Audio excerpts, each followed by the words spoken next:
Welcome, everybody. I'm joined today with Kelly, One Strand, Dr. Silkman, Justin L., and Big Jeff. And today we're going over the phone records that we have. And Big Jeff, let's go for it. Hey, everybody.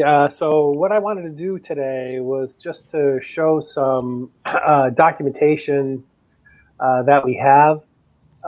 We received this documentation from a researcher named Seeking Truth for Good. Thank you for that. I think we've all seen the famous, singular wireless bill, and I'll show that later if I can.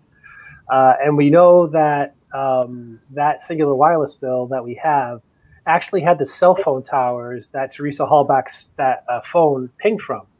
As she was making her calls. And I always found it very interesting and very disturbing that for a long time there was no key, if you will, that was able to tell us where those cell towers were.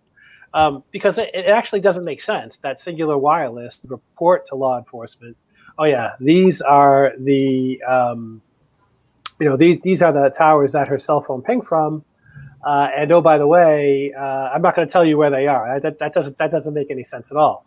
Well, it turns out that the researcher Seeking Truth for Good actually did a FOIA a while ago for that document that had to have come.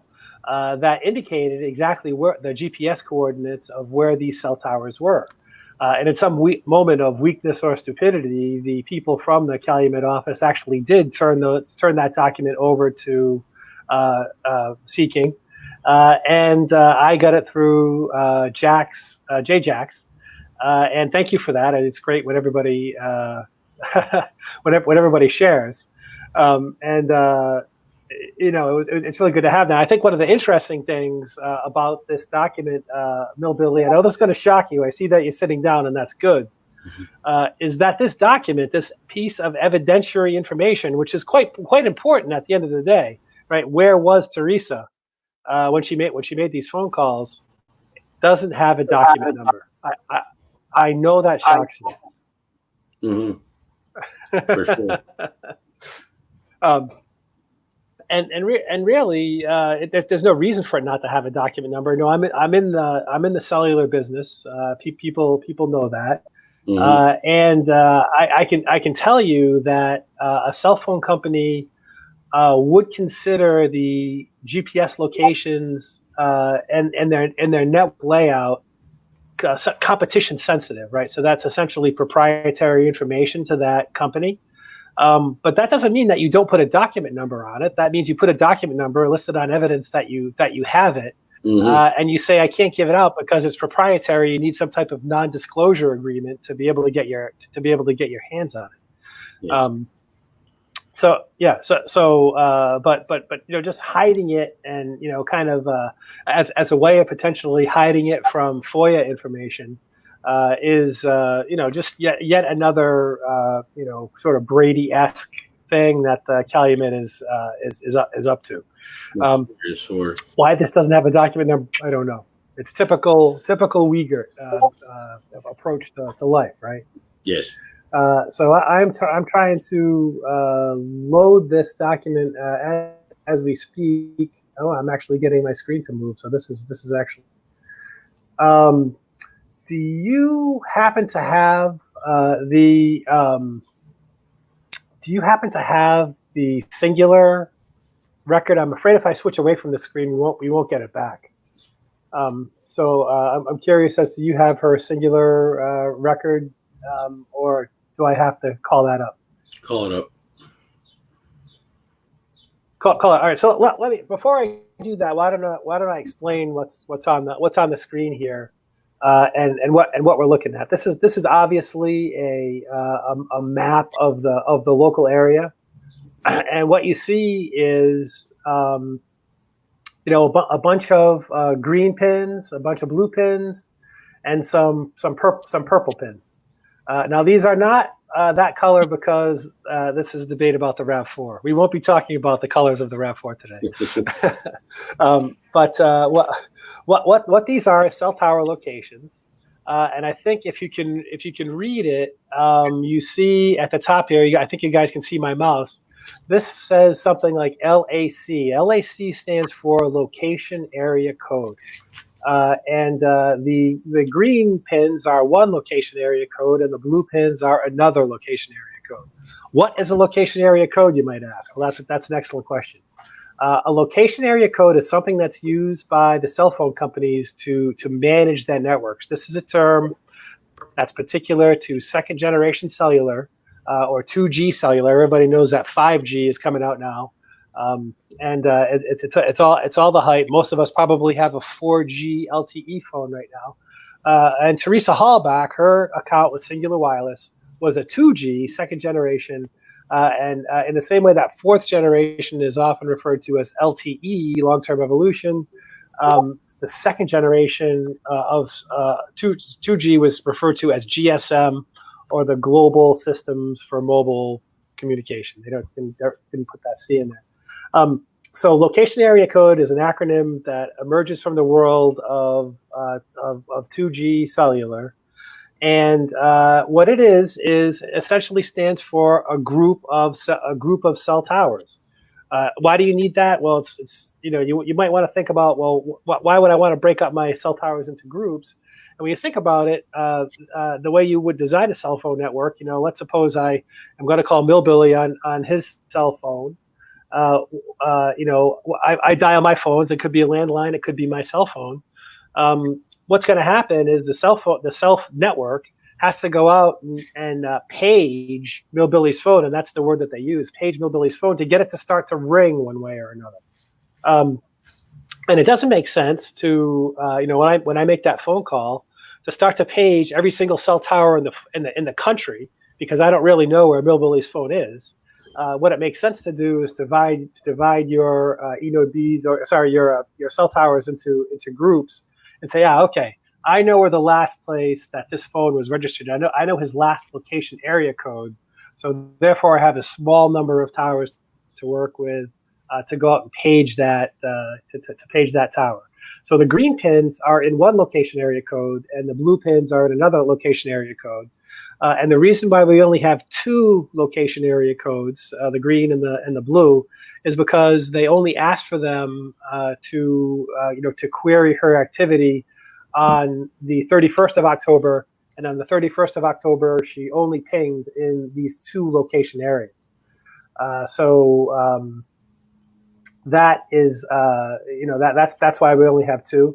And these purple pins are places that we know well. For example, this purple pin. Is there a question? No. Okay. This purple pin right here is actually Karen Hallback's house. We knew she lived right down the street from her, so for the scale that this map is at, those two pins would be right on top of each other. So I only bothered to show Karen's house. Mm-hmm. This pin right here is the best I can estimate where the Schmitz appointment was. Yes. Stephen Schmitz. Over here is Zippers. And here is the Avery Salvage Yard. And right here is the very famous Whitelaw Tower. Yes. That she makes her very last cell phone ping off of. And that's very interesting because you see there are a lot of towers that are a lot closer to where she was than this one. Now, people who might not be familiar with the geography of this area, I've had many conversations about this with Millbilly. This is pretty damn flat. So that type of terrain blockage is probably not something that's going to play much of an effect here. What's probably going to take the most effect is the foliage. A couple of things to note about the cellular layout that we're looking at. To me, it's quite evident if you take a hard look at these blue pins that they are covering the roads. Yes. So this set of blue, this set of towers right here, that's trying to cover this Route 10 right here. This set of blue pins that's going north to south, very obviously trying to cover Route 43. Over here, trying to cover this road. I'm not sure what road that is that runs along the water. But it's quite obvious that these Lake Drive runs all along the shore of Wisconsin. Yeah, so that's what that is. If you move over to these green pins, it's more evident from these green pins that is what they're trying to do with those is obviously they're trying to cover that residential area over in Appleton, which you can kind of sort of read if you zoom in real close. If you guys are watching, can you zoom it in at all, Jeff? Yeah, a little bit larger. I can. Okay. I can try. I'm worried about what's going to happen. It's a little laggy. It's been taking a long time. Yeah, it's very laggy. I had to go on my wife's computer. I'm having some issues on my good computer. My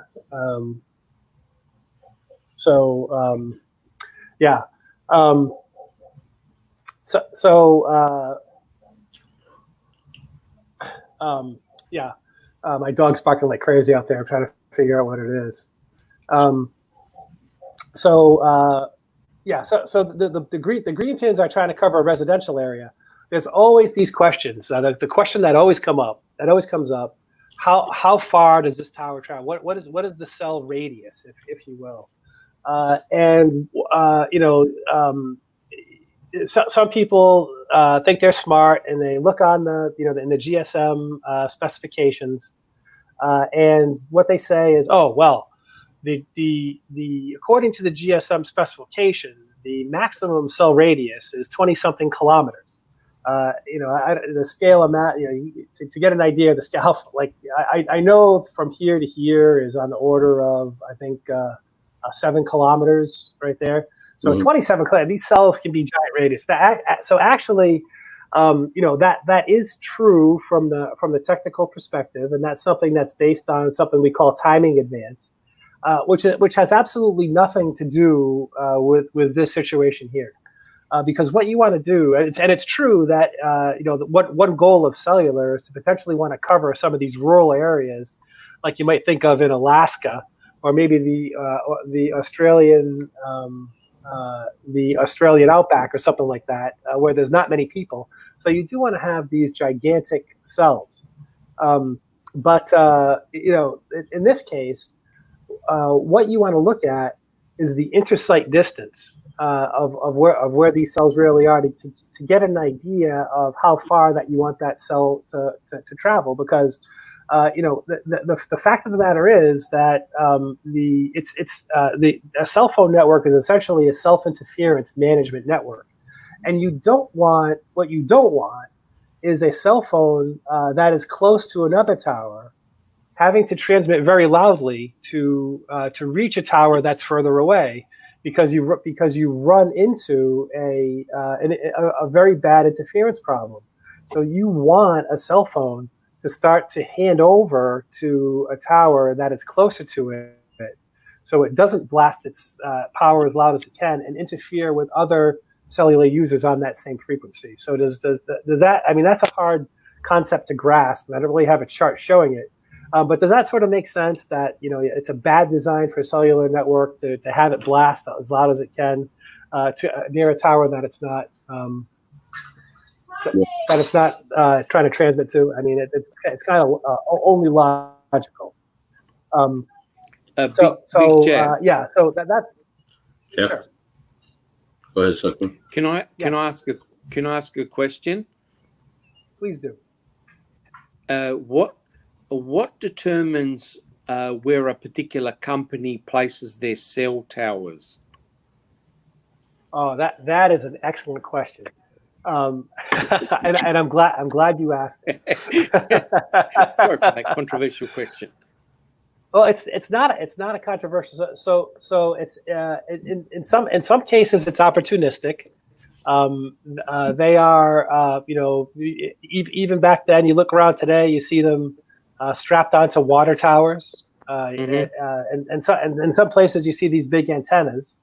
There are two major installers of towers, but in rural Wisconsin, there's not going to be too many of those, and you're going to see them strapped onto the side of buildings, grain silos, and things like that.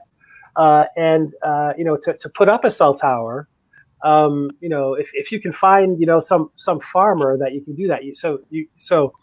I think this White Law Tower, if I'm not mistaken, this one is actually close to a place called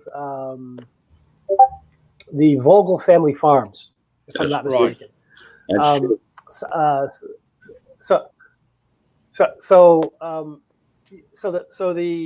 The cell phone companies actually, if you volunteer your property, Dr. Silkman, the phone company will put a cell tower on your property, and for all these cell towers, they have to run fiber optic cable to that, and they were building out the 2G networks. One of the biggest issues they had to overcome was what they called the fiber right of ways. Which means you had to bury fiber. To bury fiber, a lot of times you're going to dig up the dirt and things like that.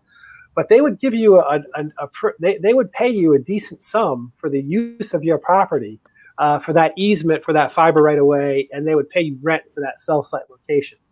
So very often, that's a little bit of payola to get a cell site location, especially have a farm. It's off to the side. There's always a lot of neighborhood opposition when you want to put a cell tower up. So it's a chore to put a cell tower up, and it's a business. But certainly, they got the use. Well, in the United States, there's this popular TV commercial with some guy with the big glasses going around. Can you hear me now? Obviously, if there's dead spots, you want to cover them. What the cell phone companies don't want is ticked off consumers. So they try and fill in the dead spots when they figure there are them. So they want to get the cell phones, the towers, as far apart as they can to still have coverage, while having them close enough together to be able to service the sort of an expected number of users that you might find underneath the footprint of those towers. Which is why you find them closer in the residential areas, because you have a higher user density. So you need what they call more frequency reuse would be the term, spatial reuse of frequency. In these more rural coverage areas where they don't expect to have a lot of, that's the cell spacing that you get. That was probably more of an answer than you were looking for, maybe even an off the mark one. Thanks, Big Jeff.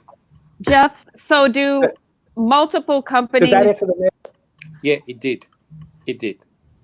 Jeff, do multiple companies share towers then, or are they unique to each of the different companies? Well, wow. That sounded like a Star Wars beast in the background there.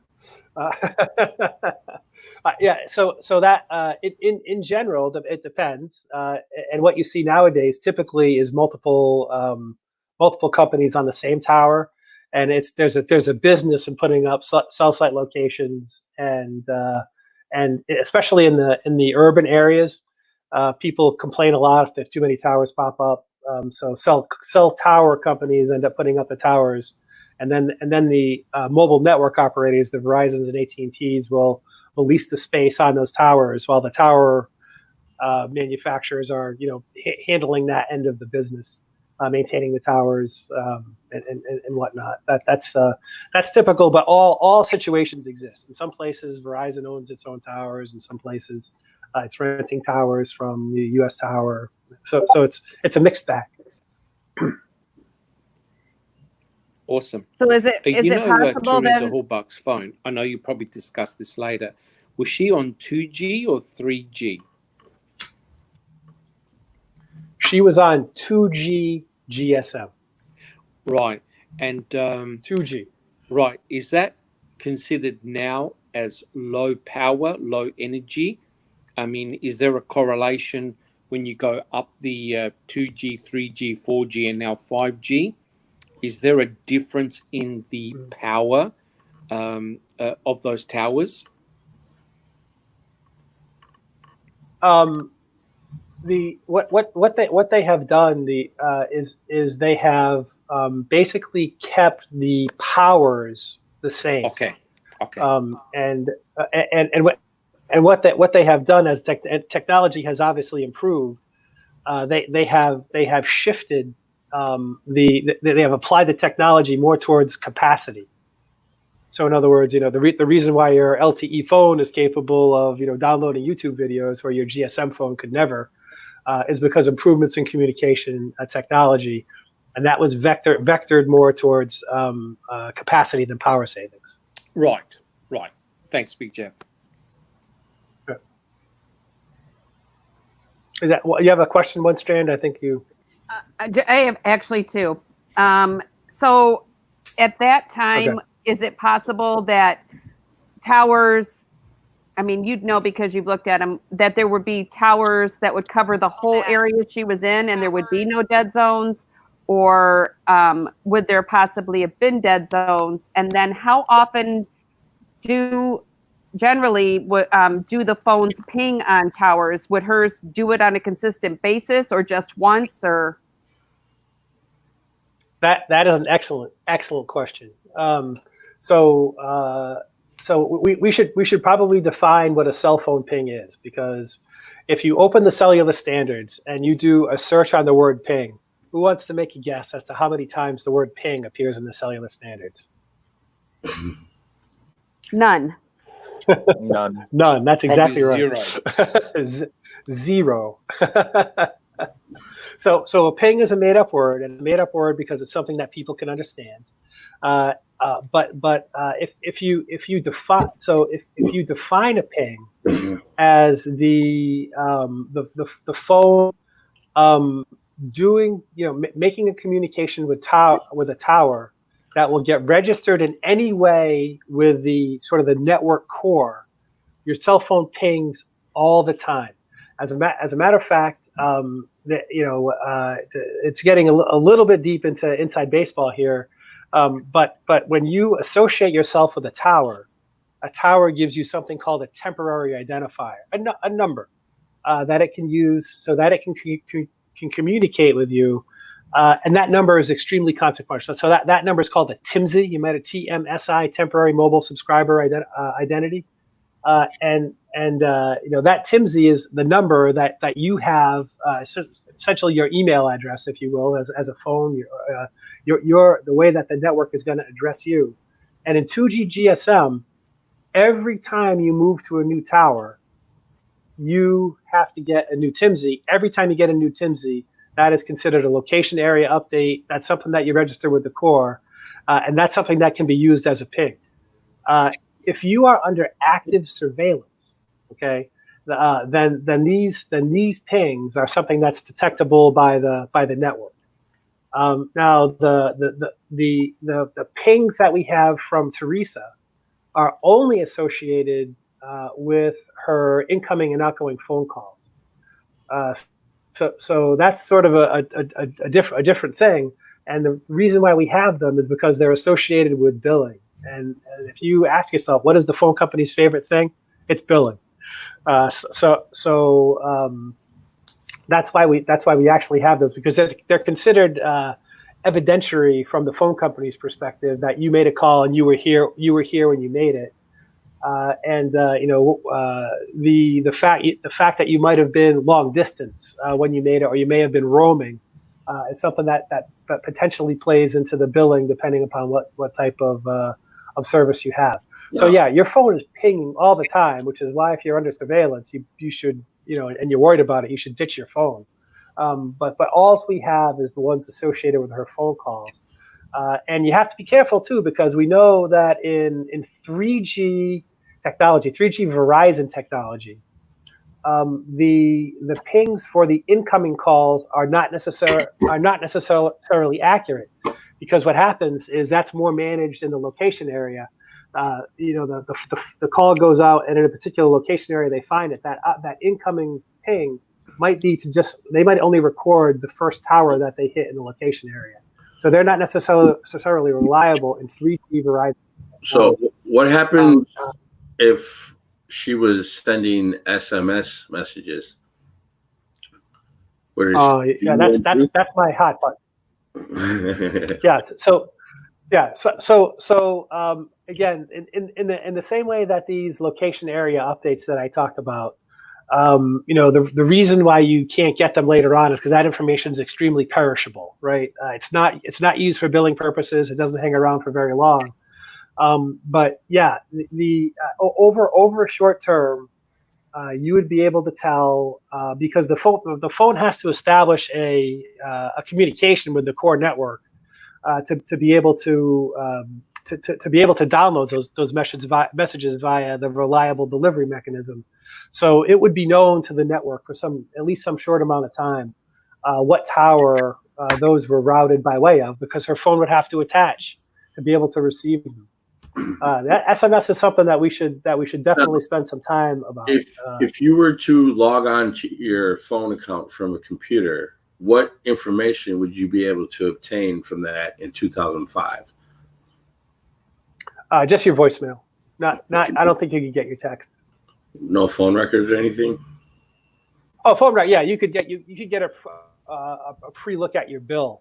So that bill that was provided by Ryan and Mike Hallback after they guessed her password is certainly something that is very reasonable to get. So that's sort of your pre-bill.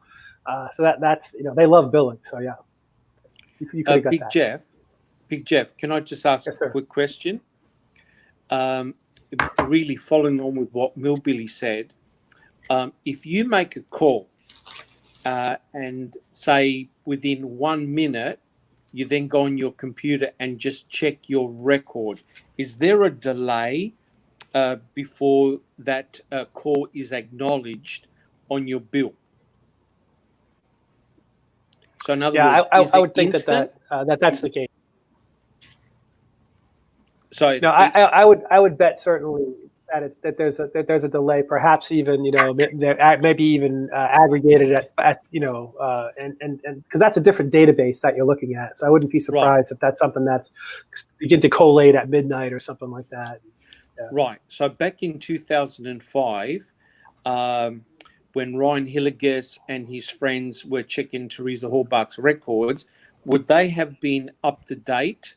In other words, complete when they checked them? I would think that so they checked that on the 3rd of November and they had calls from the 31st. So I would think that if there were any calls, there's not going to be a hole. In other words, is what I'm trying to say. So right. If they had her if they had her call from 4 p.m. on the the 31st, they wouldn't have missed the one at 3 p.m. on the 31st. If that's what you mean. Okay. Yep. Thanks, Big Jeff. Jeff, got a question for you. On that online account, would you be able to see, say, who you received a text message from? I highly doubt it. Say I text you, would my number show up on your account if you would look at it online? I highly doubt it, and that is because the texts are handled by a much different voicemail is. As a matter of fact, in 2005, texting was already $1 billion business, and it was so big that the networks were adding a separate piece to their networks called the some people call text SMS short message service. So they added a new piece to the network called the SMSC, the short message service center, and it was actually some bunch of computers that go into a rack that manage this, and that's completely separate from the from the voicemail system, and actually works quite differently as well. And we all know it because we use it all the time, right? I can have I have some voicemails on my phone from 3 or 4 years ago of cute things that the kids said to me or whatnot. But once you retrieve a text a message from the server from the SMSC, it's gone, right? It's not. Well, I it's not noticed there anymore. when I be up deer hunting, people will be texting me, and it's like they sit in limbo until I get within a tower, and then I get all the messages. Yeah, and that's exactly how you how you want your texting to work, right? This is the real shame of the either the prosecution or the defense not attempting to retrieve the text messages, because at this SMS center, they are going to sit and keep, because you expect reliable delivery, right? If you didn't go hunting, if you went hunting for a week in a place where you didn't have cell service, I do. You'd expect to come back and have all your texts, right? Yes. And you'd get them, right? So they're sitting in some queue at the SMS center, and so if somebody actually went back and tried to retrieve those texts, they might not know about anything about any. So they're not necessarily going to be able to recover the content of those messages, but there's going to be what we call envelope information or metadata about those texts. Like this text came into the SMSC at 3 p.m. and there was no delivery associated with that. It couldn't be delivered. So assuming that she was an active text user on that phone, and I know there's a lot of questions about whether or not she had multiple phones, but at least we would have a list of the last a timestamp of the last text that the network was unable to deliver. And wouldn't that be interesting? Because you got to believe that she was getting texts like crazy on Halloween. So yeah, that lack of forensic information, we would probably know who the text came from and what time it came in, if it was attempted to be delivered or not. All she would have to do, like you said, was to get under the footprint of a tower, and then she would get paged by the network to know that she has incoming texts. And even if she was under duress, you don't have to do anything special to download your text; they just show up, right? Mm-hmm. So we would know. We have a really good idea when her phone really died on that night, as opposed to just that last phone call. The text might have been able to provide a lot finer resolution, and it's just criminal that we don't have them. I don't know why. We have two phones, and the phone that she last pinged off of was her work phone. She was done with work, so she turned her phone off. It could be. In that case, someone's lying. I know that shocks you too. Because I recall in Queso that they asked the family if she had another phone, or they said they asked the family if she had another phone, and they said no, that was the phone that she usually used. Of course, we know Bradley Check texted her that day, and he offered for them to take a picture of that text. Wouldn't it be great to know what number he actually texted to text her on that day? Yes, that'd be very, very interesting to see. We have a question from T1. It says, were any of the burner or prepaid cell phones found checked for pings in that area? Another excellent question. The only phone that I'm aware of that was found is the AudioVox cell phone. And I guess I should take that back, because if you look at the pictures from Henbury, there's a crap load of phones found inside the Avery property. So I'm not talking about any of those, because I don't know whether those are burners of people's phones or why they had so many of them. To my knowledge, none of those were checked for anything. But with the AudioVox, if they did any attempt at cellular forensics on that phone, we don't know about it. There's no documentation of it, and to me it's very suspicious, because they knew. If you watch my presentation on the AudioVox phone on the Foul Play YouTube channel, you'll find that they knew the model number of the phone. They weren't able to transcribe it properly. It's a AudioVox CDM 8615. They wrote 8815. There's no such model as 8815. There is an 8615. And very interestingly, the only place the model number appears on that phone is if you remove the back cover and look at the and look at the underside of where the battery is, and that tells you all the that's where the numbers are that you need to provide the subpoena to the phone company to check those pings. You might never find out who owns it. It might be a burner phone, but it might not be a burner phone either. Because it could be somebody's prepaid that they actually registered a credit card with to put more minutes on the phone. So just because Krat says it was a burner phone doesn't mean it is. But to my knowledge, I'm not aware of any subpoena that was given in this that used those numbers that were found underneath to do that. So someone told me that phone was no longer in evidence. I don't know. I'd give me 10 minutes of that phone, and Zellner could have a subpoena in 15 because we know right where those numbers are.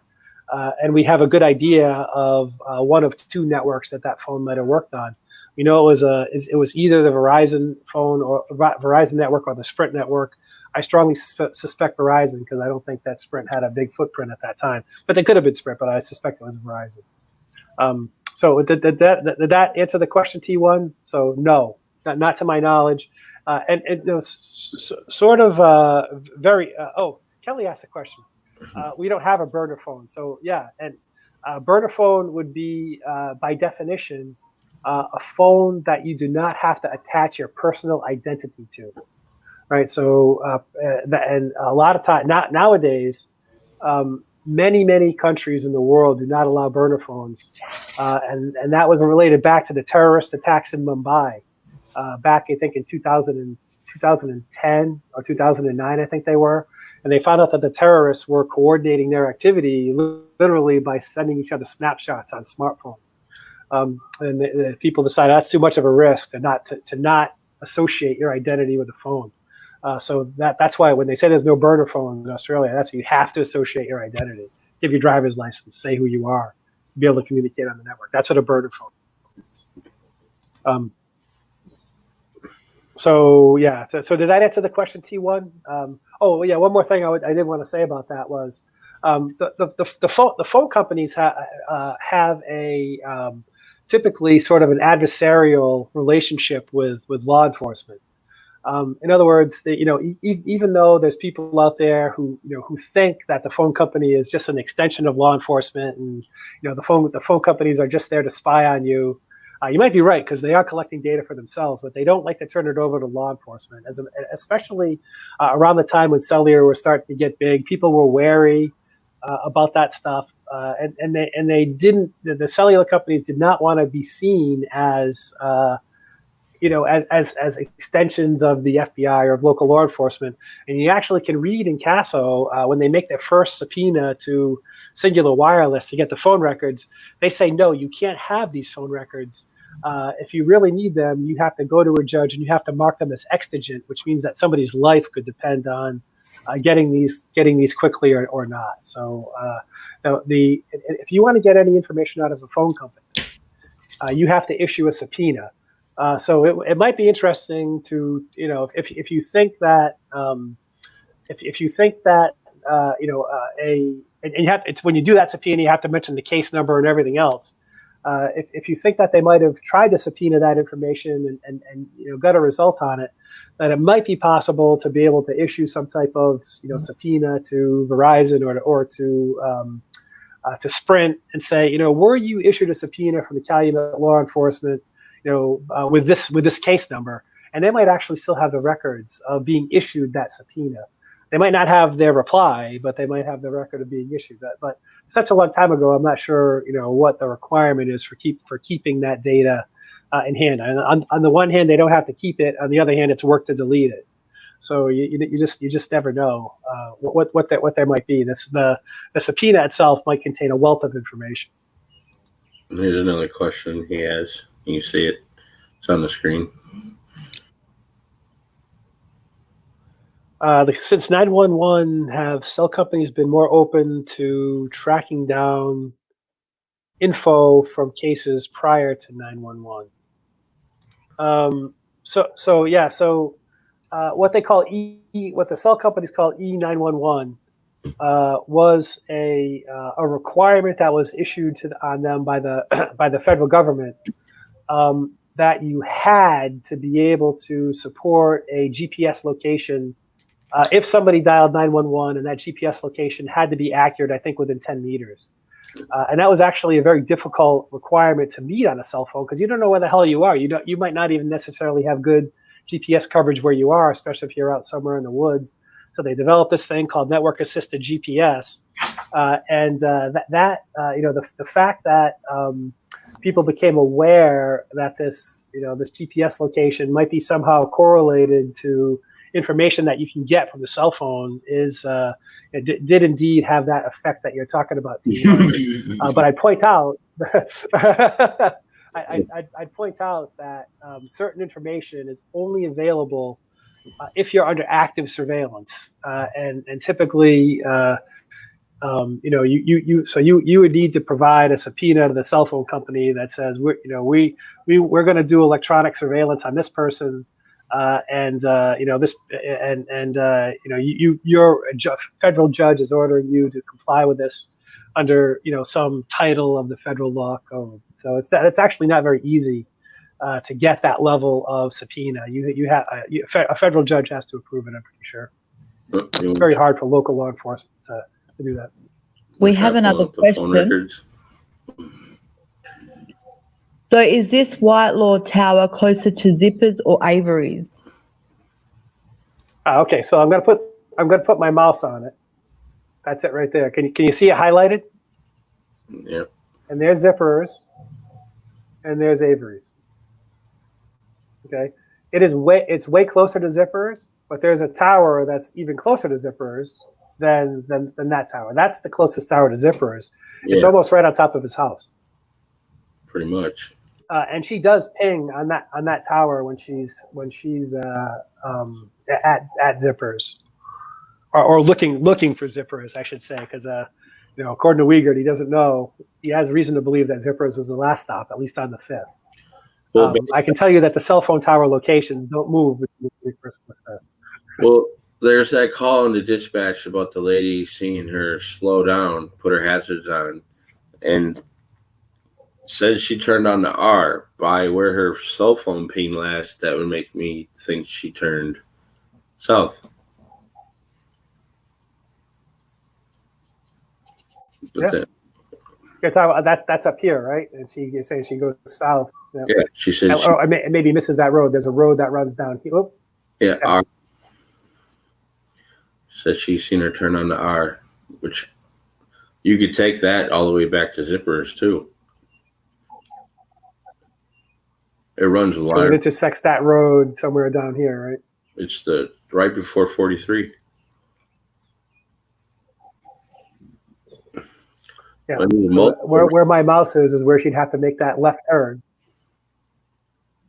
Yep. And that's towards Larrabee, like Stephen states. Yep. So Kelly, you have another question? No, that was I'm just reading from the chat. That was from TTM Fangirl. She said thank you. So what are your thoughts on all the information that you obtained from this? Can it be trusted? I think the cell tower information can be trusted. It's hard. That would be hard to fake. And I'm not sure that anybody would really have the wherewithal to be able to fake that. As far as the records themselves, the phone records, Zellner did independently subpoena the records from AT&T. Just so it's clear to everybody, AT&T did buy Singular Wireless.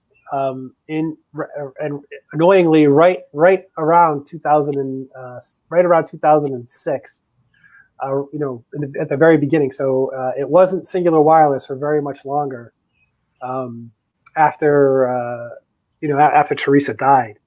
So she did get those independently corroborated. There are some calls. Some people have done some outstanding work on Reddit. I know that Justin is looking into some of the calls right now, and we know that there's some calls that appear on the singular bill that don't appear on the AT&T bill, and vice versa. There's calls that don't that appear on one and not the other. So that does seem fishy that phone calls would disappear, especially those related to billing. But that database crosses between companies. Who's to say what that really is? I had heard one time, and I haven't independently corroborated this myself, that it's the phone call. Does the phone call the zipperer that we get the famous voicemail from? Who was it? That Jacob's lost. Mm-hmm. So that I want to go in and check on that. My interest was sort of the geographic layout and trying to debunk this 27-kilometer BS that people are saying. That's how far the cell phone ping should travel, which is a load of crap. But yeah, I would think if it's corroborated between the AT&T subpoena and the singular subpoena at the time, then we could pretty much trust it. Other things we might want to look at it with a deeper eye, trying to understand exactly why that it appears on one bill and not the other, especially if it were a call like the zipper call. Mm-hmm. Big Jeff, can I ask a question? Yeah. Please do. You've got Kathleen Zellner, who presents a scenario that Teresa Horbach had turned left on Q, and she was approaching Cuss Road. From your expertise, Mm-hmm. how valid do you think that scenario is? Yeah. Based on so if I'm going to put my mouse. You can see this white area below the purple tower. Try zooming Yes. That's the I'll try. I might not be successful. in. Yeah, it's very laggy. Oh, there it goes. So I'll try and do it again since that was so successful. But you can see what that area is the Redont Quarry, and Yes. I think that might even be Q right here. It is. So you can see so Dr. Silkman's saying she leaves the Averys, she goes down 147, then takes this left on Q, and ends up somewhere around here. She goes left on Cuss Road, which would be somewhere in here, and that's where it all happens. That's certainly closer to this tower than it would be, but I would say it's still very suspicious that she didn't ping off of this tower or this tower that she was previously at. She pinged off or this one. She pinged off of this one, which is of the as you begin to draw radial rings around the spot where you think she is, that's far from the closest tower. Right. So can you just highlight? Where's the Whitelaw Tower again, Big Jeff? It's right on it. Oh, right on the it. mouse is on it right now. Okay. But wasn't her last ping the Whitelaw Tower? Yes. Okay. Absolutely. Yep. But you're saying, Big Jeff, that she should have pinged on other towers. Is that correct? Yeah, she was much closer to this one and to this one than she was to this one. And it's surprising to me that and they're in the same location area. Yes. So just as another inside baseball, the way that as a cell phone as you're approaching the edge of your coverage area, which tower you should try to go to next is because the cell towers themselves broadcast what they call a neighbor list. And that neighbor list indicates the towers that you're potentially going to be successful on trying to attach to as you navigate the mobile network. And that's one easy thing as you're covering the roads. So you might have a good idea of what the towers are that are around you. The fact that her phone went to that tower means that if we had access to that technical information right now, what towers was this tower being broadcasted as a neighbor? That would be able to help clarify this information. I fear that information is long gone, as 2G cellular doesn't even exist anymore, and there was no expert in any way at that was even close to being able to do cellular forensics. But Big Jeff, needless to say, I think you're the best expert on the cell tower technology. What is your best guesstimate as where Teresa Horbach was on her last ping, based on the information that we have? Where do you think she was? Well, she'd have to be on a road. Yeah, that's an excellent question. Yes. Well, yeah. Yes. We're trying to destroy the state. I begin to draw some circle. Yes. Yeah, we are. So if I would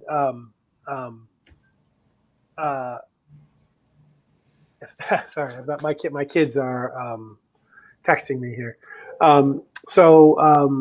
If I were to make my best guess, what I would begin to do was I would begin to draw circles of a certain radius around that tower. Now we do know what sector she pinged off of, just to be clear what that is.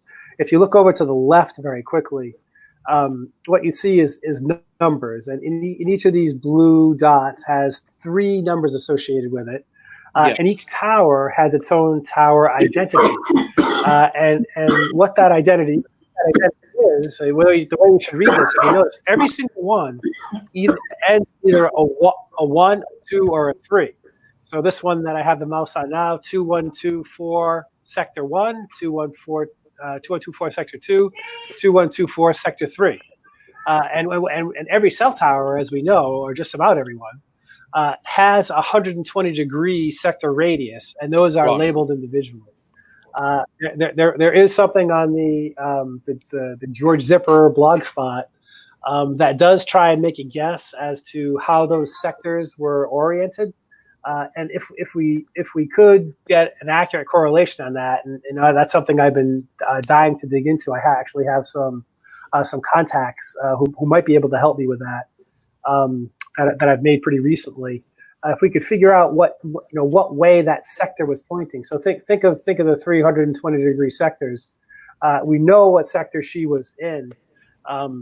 That would be able to narrow it down. In the absence of being able to narrow it down to an individual sector, because we don't really know what way that sector was pointing, I'd begin to draw radial circles around this and say, at what radius does it become really highly improbable that she attached to that tower as opposed to some other ones? I'm beginning to think, this as we sort of make this and draw that compass line, knowing she was coming from that direction, maybe in this area somewhere is reasonable. Certainly not up here, where she would have made that left-hand turn. No way. She's going to attach to that one or to that one. There's just no way. Perhaps in some area that is this southwest area to Avery's, or God forbid, she was even on the road on the way back on this Route 10. Jeff, right. Big Jeff. My question is: we have the last ping coming off that Whitelaw Tower now.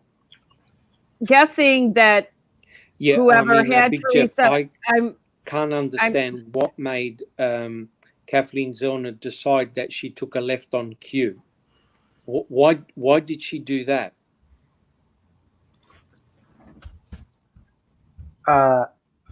Well, two reasons. I suspect that that she knows about Cuss Road. Yes. So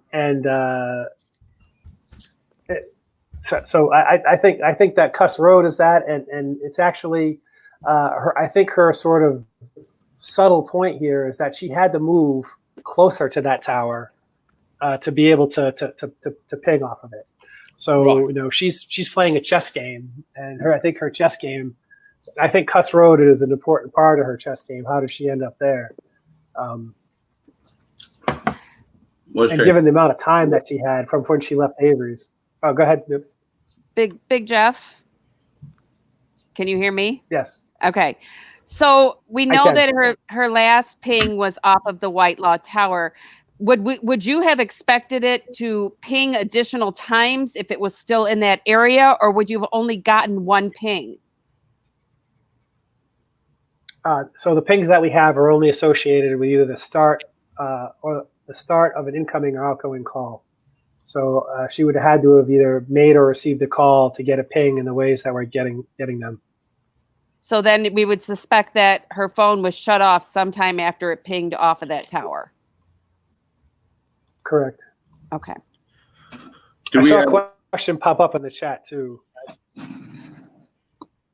Well, obviously her cell phone voicemails were accessed not from her actual device. Right. Correct? Because then her phone then would have pinged. That's right. Because she had to call voicemail literally, right? You see those on the singular bill. So it was done from an external phone. Correct. Yeah. Could be a landline, right? Now, would you be able to obtain that information from your phone company? You should be able to, yes. Why didn't law enforcement or Stephen's attorneys try to do that? I mean, they brought up the accusation that her phone had been accessed after she had supposedly been murdered already. Yeah, well, Judge Willis said that didn't matter a bit, right? That's inconsequential. Martha is bringing up something. Yeah, Are you able to access it from? You know that there's something fishy going on, right? Was her phone? Oh yeah, absolutely. Was her phone in an active state on November the 2nd, as in it wasn't destroyed? No. No way. No, because as Bill pointed out, in order for her to check her voicemail from her cell phone, she literally had to call the number. And when I call the singular bill up, you'll be able to see that. So when you it's actually its own phone number. Your voicemail. And when she called her voicemail, you see the call record that indicates that she did that. So her cell phone could not have been used. And I do think it's consequential that somebody else answered her, looked through her voicemails, and deleted some of them. And it should have been available. They should have been able to tell who called that number. The phone company should know who called that number. Right, and that's on November the 2nd. Correct.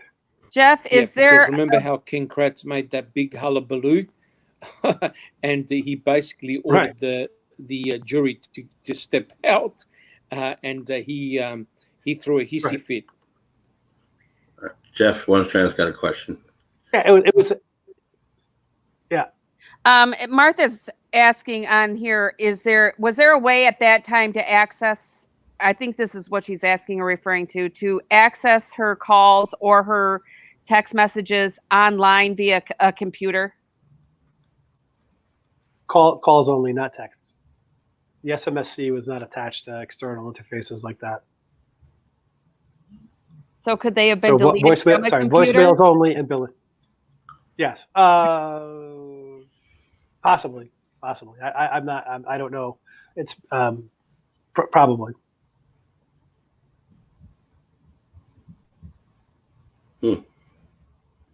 And they ought to have those electronic records as well. it would have been easier for somebody to. Somebody who was computer savvy might have tried that. If you think about how things were back then, the internet wasn't that fast, and those calls would have had to been somehow transferred digitally. It might have taken a long time. I strongly suspect that the easiest way to do that would have been to dial that voicemail number yourself and listen to them the same way that Teresa did. We have a question from T1. Do we know the last time Teresa did actually check her voicemail on record? We do. We can see that on the phone bill. If he wants to know that answer, he's going to have to wait a second. So, Big Jeff, just to clear things up, after 2:41, there's no more activity on her phone. After that last ping. That's right. Her phone, yep. So there's activity on her call record, but right, but there's no more pings to any cell tower. Correct. So the only way that's going to happen is if her phone is turned off, battery removed, or destroyed. Correct. Okay. Big Jeff, so 911 having been activated at that time, would it be your guess that she would have been able to, she would have had access to it? So I guess for me, that raises up whoever she came in contact with, maybe she possibly knew them. Because if she runs into a foul play situation, she's going to have her phone. She's going to be hitting 911 if she's not. Yeah, it's actually possible that if she dialed 911, it might not appear on her call record.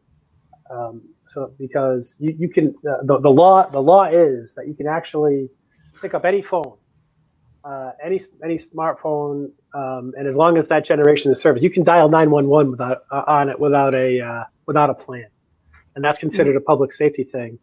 And since it doesn't actually necessarily relate to billing, they just put you right through if you dial 911. So if she dialed that, Millbilly was searching for a call at one point where they were searching GPS locations.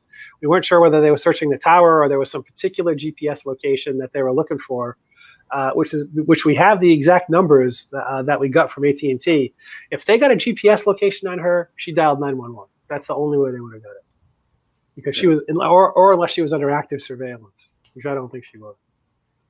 Huh. So Millbilly's on the job there. You can tell right now. We've been talking about that, for 6 months, Millbilly? Yeah. There's a lot of audio to go through. Yeah. So I saw a question a ways back that popped up on the chat about phone calls being dropped in the pit. And if the question was, would that cause if the phone call gets dropped, you have to obviously start a new one, right? So that would initiate another ping. What do you make that of was the question? What do you make of Ryan's calls? The numbers and numbers of. You mean just like Ryan's 22 drop calls? Yeah, that's what I'm asking. 22 drop what calls. do you make of those calls, Jeff?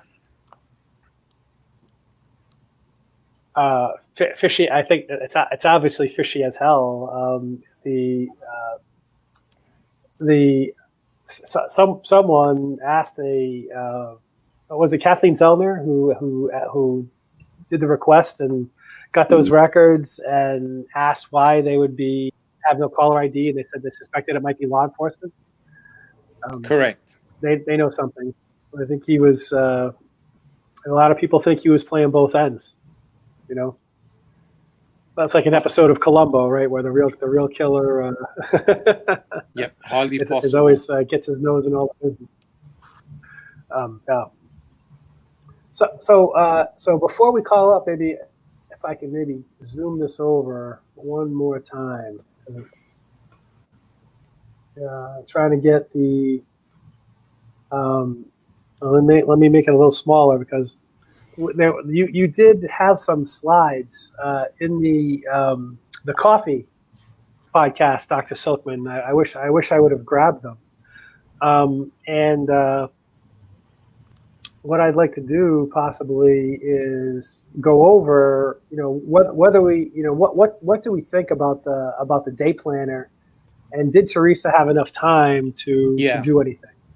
Yes. And I'm not sure if you have those slides handy and can show them. I know this is a sort of a surprise request. I'm on my iPad. I've got them in a PowerPoint but I think most of the listeners will probably be fully aware of them. What those the day planner one. Mm-hmm. So the question that Kathleen Zellner posed after Teresa had spoken with Coakley and Speckman, did she have enough time to go all the way back to her house, drop off the day planner, and then go to her first photo shoot with, I think it was Schmitz. So that was the question. She reckons that it would have been too tight to fit in the appointment, because we know what time Teresa had gone to the Schmitz. So we know that time frame because there's a CASO report. So Kathleen Zellner reckons that it would have been very, very tight. And then one has to ask the question, why would Teresa drop off a piece of paper at home, right? A day planner. So she's on the road, and it seems ridiculous to drop a day planner off home, then go out to your photo shoots, because she used to write stuff on the day planner. That's right. And so we can answer some of those questions. If my computer was only being responsive. Maybe I can press this button. Damn computers. Maybe that will be more responsive. Okay. So what I'd like to be able to do is get one more out. Okay. This will be a good view of it right here. Okay. So this is effectively Teresa's house, and this is her home tower right here.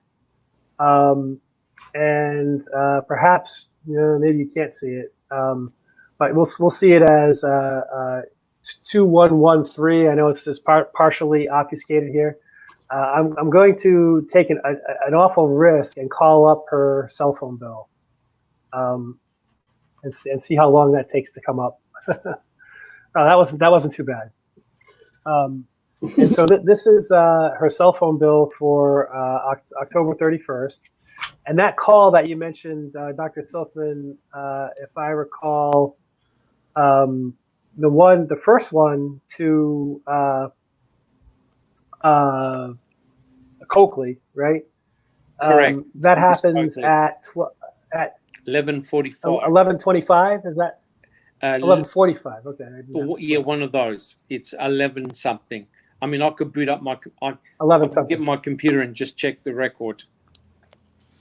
Yeah.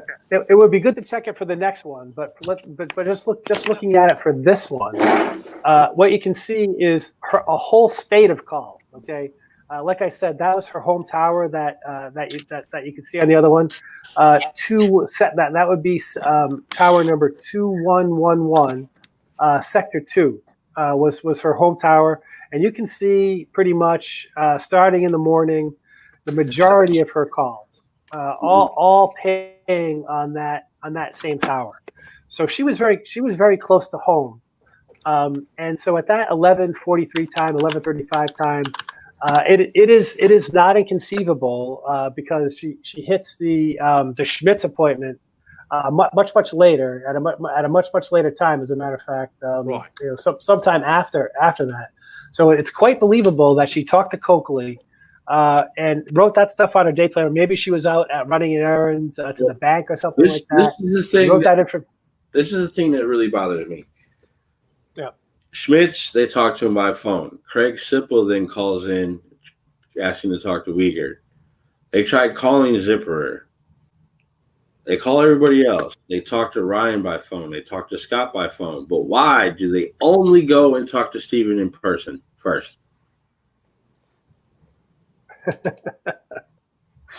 Well, I think we all know the answer to that.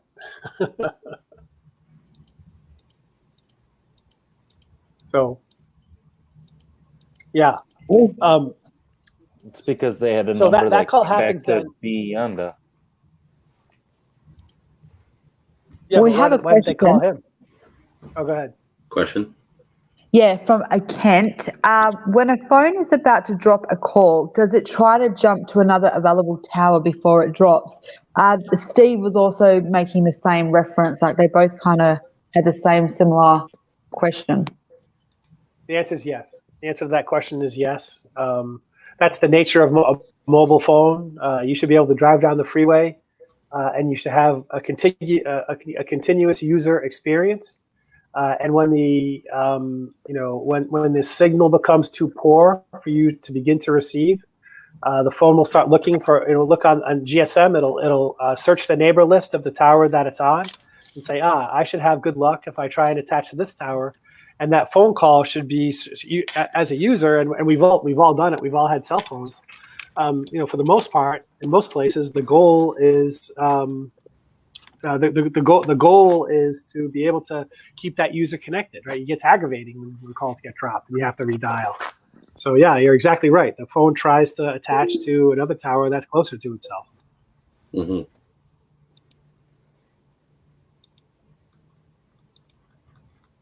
So yeah. So Big Jeff.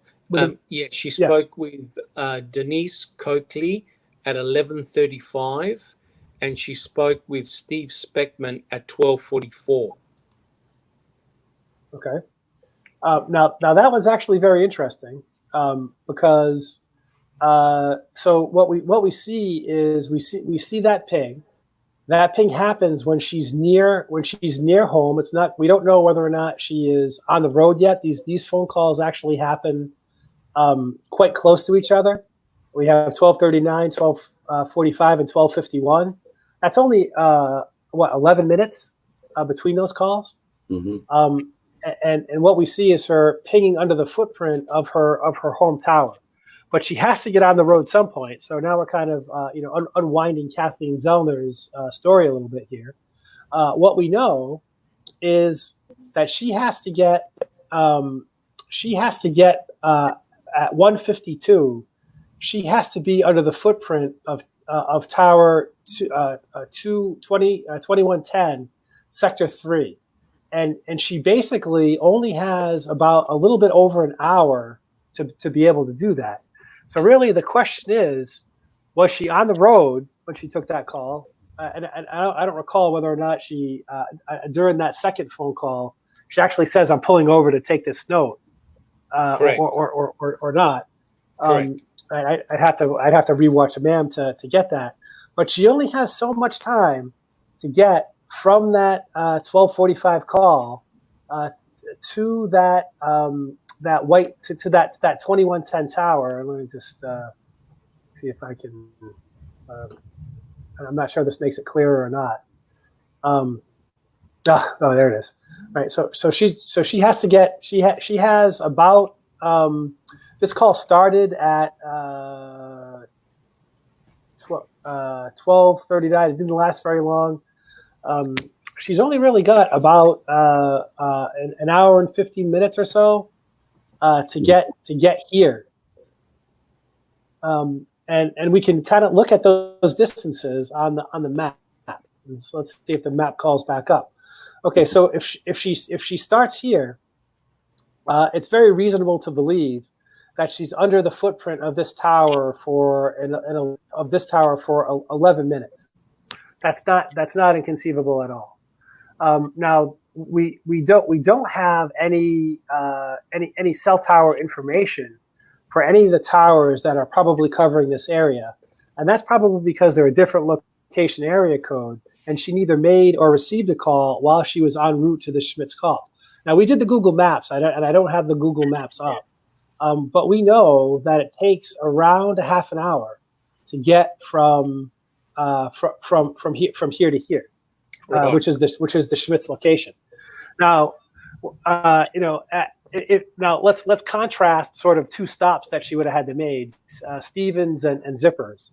At Stevens, she was able to pull right up to the car, take the picture, collect the money, and go. So it's quite believable that she was only there for 5 minutes. Yeah, according to At Stephen, 5 Zippers, minutes. how yeah. Now at Zippers, it was a much different story, right? She had to park the car, her car, the car that was being sold was nowhere near probably where she parked her car. She had to go around. It was parked, facing the main road, which was a long walk. It's not inconceivable that she spent 15, 20 minutes at Zippers because of all the walking that she had to do from point A to point B, not knowing where the car is, dealing with Jolene Zipper, avoiding Zipper, savage dog, or all that stuff. How long did she spend at Schmitz? We don't know the answer to that question. I'm not sure what Schmitz reports. Does anybody have any idea of that? 10, 15 minutes. Go ahead. Sorry, 2:15 to 2:25 is the best estimate. So that's 10 minutes. Yeah, around about 10 minutes.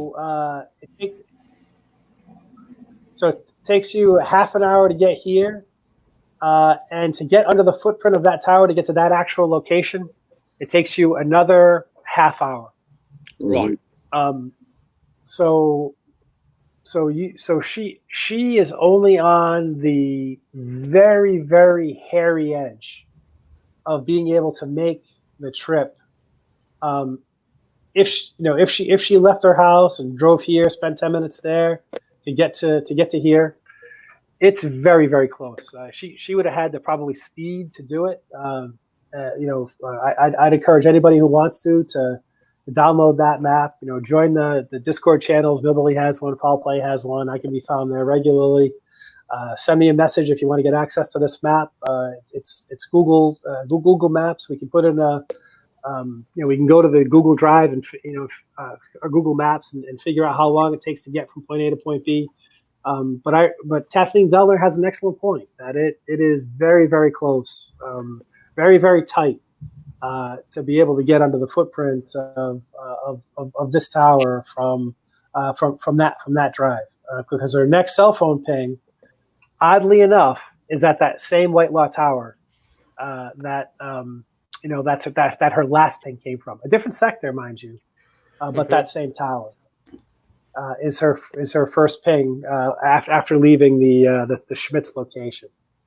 So it's hairy. It's definitely hairy on the hairy edge.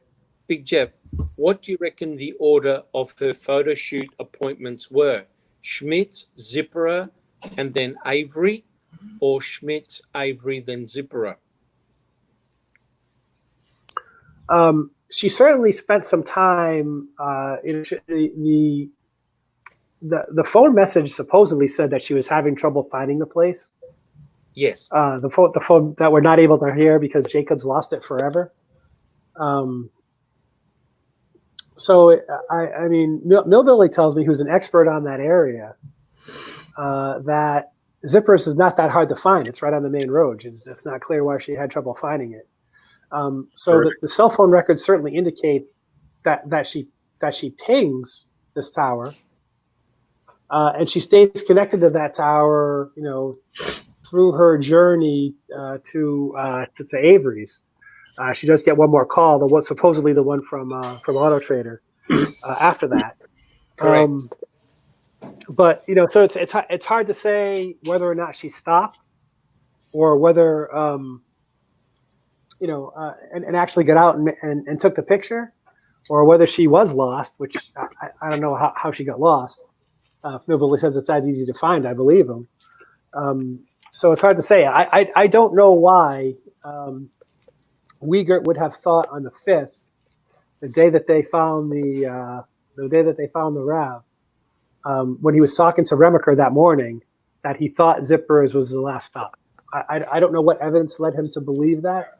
But it could have been the fact that she said she got lost. Yeah, but if that's the case, then Stephen could not have killed her. It says in case though that she left. If she leaves the Avery salvage yard, that's the end of the party. It says in Queso that she called Schmitz at 1:10. She was there between 1:30 and 1:45.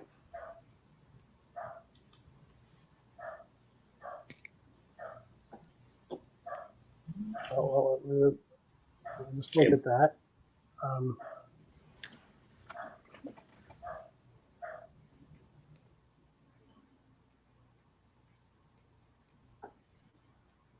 Well, I don't see a phone call at 1:10.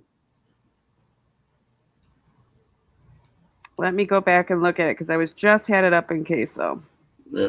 Well, don't be surprised if what they say happened doesn't match what actually transpired. What? How dare you even insinuate that? Yes, according to Stephen Schmitz, he received a phone call from Teresa Hallbuck approximately 1:10 p.m. on Monday the 31st. Stephen told me Teresa arrived at his residence in New Holstein between 1:30 and 1:45. What the photo shoot order was? Well, if that's actually factually true, maybe she had another phone. 1:30 and 1:45 on Monday the 31st. Does it say what his phone number is? Let me look a little further up. His phone number, well, there's 920-894-3912. Okay, so there we have it at 12:51, right? That just chopped time off of out of that time budget that we talked about a second ago, and so now she only has about 1 hour and 1 minute to get under the footprint of that Whitelaw Tower, because that's the last call she made. So presumably she makes that call, and an hour later she shows up at the Whitelaw Tower. And it takes, she could be, she could be speeding. I'll give you that. But it takes a half an hour to get to Schmitz and a half an hour to get from Schmitz to the Whitelaw Tower, and she's spending 10 to 15 minutes there. That is a very tight time budget. And if she writes something down, that's pulls over to write some stuff down. That's eating even further into that time budget. But it begs the question, Big Jeff, why would Teresa go home and drop off the day planner, a piece of paper?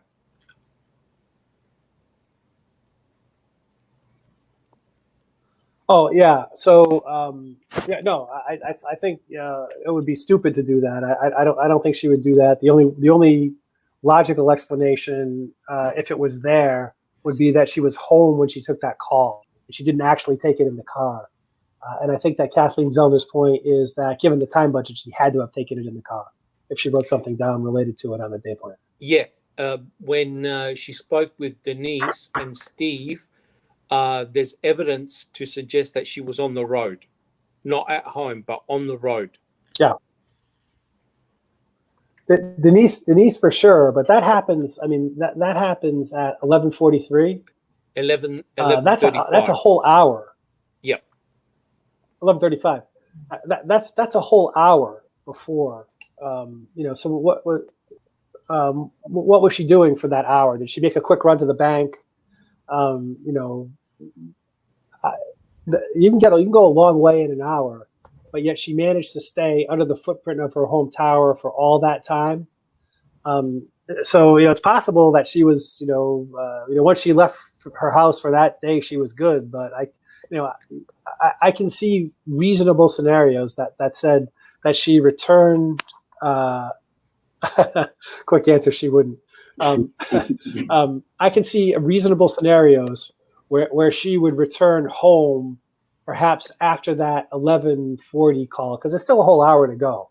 Yeah. I don't think, but the other one is Here a you little go, bit Jeff. more suspicious. Here's a good question for you. Yeah.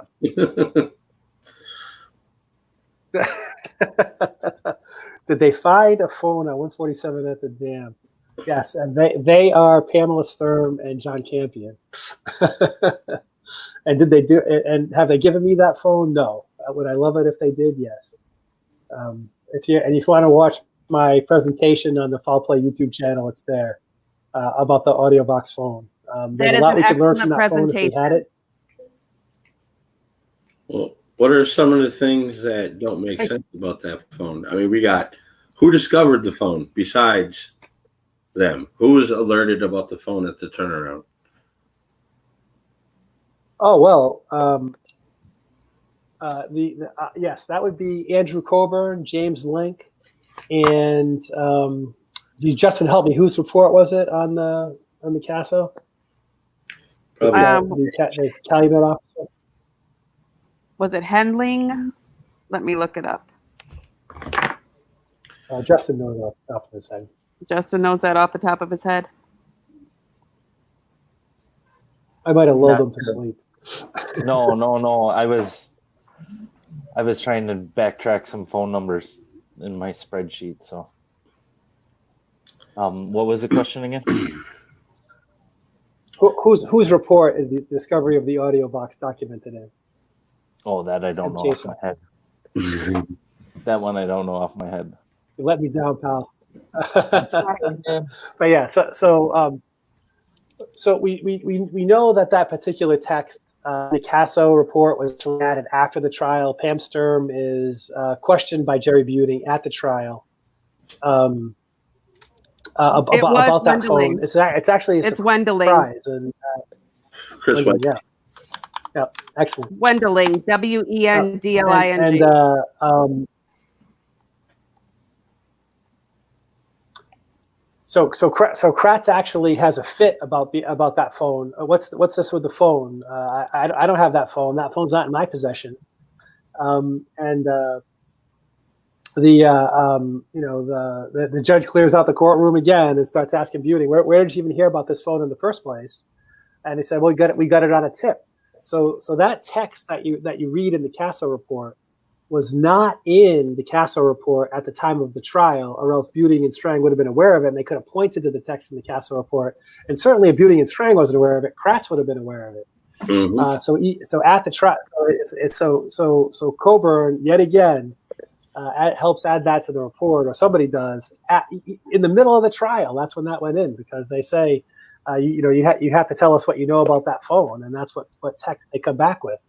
Added to that report, where Coburn and Lenk go there, they go to Maribel. And that's a very interesting spot, isn't it, Justin? The Maribel Caves, to pick up some evidence that was found by citizen searchers. Pam, in the case of the audio box, Pam Sturm. And who found the other stuff, Justin? Over at Maribel Caves? Yes. Who found it? Would be Henry Wren. And what's interesting about Henry Wren is... And if you don't mind me asking... Yes, go ahead. What's his phone number? What's Henry Wren's phone number? The last four are 1900. I believe it's 470-1900. 740, sorry. 740-1900. Yeah. Isn't that interesting? It shows up, made a phone call, or it shows up on Teresa's records 2 days before she's gone missing. And what about, we have the cell phone records for a whole year. Does it appear before that? I have not been able to find it in a whole year's worth of records. And we did find it. So there we find it as a dialed number. When we looked at the AT&T bill, we did find it as one of the calls that's not reported on this, but as an incoming number, right? Perhaps It was this 941 call. Yeah. Yeah, no, it was actually, I think it was this one. I think it was the 854 call. But yeah, so she calls it once and gets called by it once, 2 days before she dies, and it doesn't appear once in her bill for a whole year. Isn't that interesting? Big Jeff, that report with the audio vox, that was done by Deputy Craig Wenling with the assistance of Colburn and Lenk, and it was the 9th of November. Wow. Yep. The thing that's interesting about it, though, it's a big old long report, and it's all the way at the end where it mentions the audio vox phone. So it could have been added because it's only a paragraph on the next to last page where he puts his initials. It's the third. In my opinion, one strand, paragraph it had to have been added. It had to have been added because if that report was made before the trial, the big hullabaloo. If you go to my presentation, actually read the trial transcripts as it goes on, and the judge clearing out the room, and Strength saying, "I got this as a tip from from somebody," and Kratz goes ballistic saying, "Oh, I don't have this. This isn't in my possession. There's no report about this. There's no report about this." So they had to have had it after, and the judge gives them an action item, the state an action item to document what they know about the phone. So this was added after. Typical Coburn, trying to bury stuff, right? Yeah, he's the one love to have that phone. He's the one that photographed it. Well, he said he did. I haven't seen those photographs. I've seen the photograph with an evidence tag. Correct. From Henberry. Thank you, Henberry, for getting those. Well, I mean, wouldn't we all want to get our hands on that a camera of his? He's documented the entire crime scene everywhere. And their video camera, too. Correct. You hear them on Manitowoc dispatch asking for more 8mm tape for the cameras. Okay. You also hear them saying they're going to go home in case they don't review their footage. They're also taking evidence home all the time. Officer says, "Oh, I got them 2 buckets. I'm going to take them home and bring them in the morning."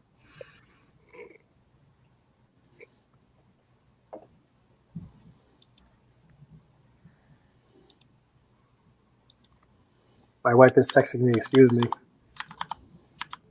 All right. Well, anything else? Anybody else would like to add? Any more questions? Investigation continues, I'd say. A lot of fishy stuff associated with that phone, audio box phone, and again, the unwillingness of law enforcement to even put the document that we mysteriously got. Thank you, Seeking Truth for Good, with those cell towers. I think Zellman must have it, obviously, but preventing us from FOIA not having a document number associated with that. Typical Calumet BS. Well, I'd like to thank everybody for joining us tonight, and everybody that watched this. Thank you for tuning in. And awesome. Friday night, I will be going live again. Topic undetermined yet, still debating, but it might be Cuss Road. So, y'all have a good night, and thanks for tuning in. Thank you, Bye, guys. everyone. Thank you. Good night, everyone. Bye. Bye.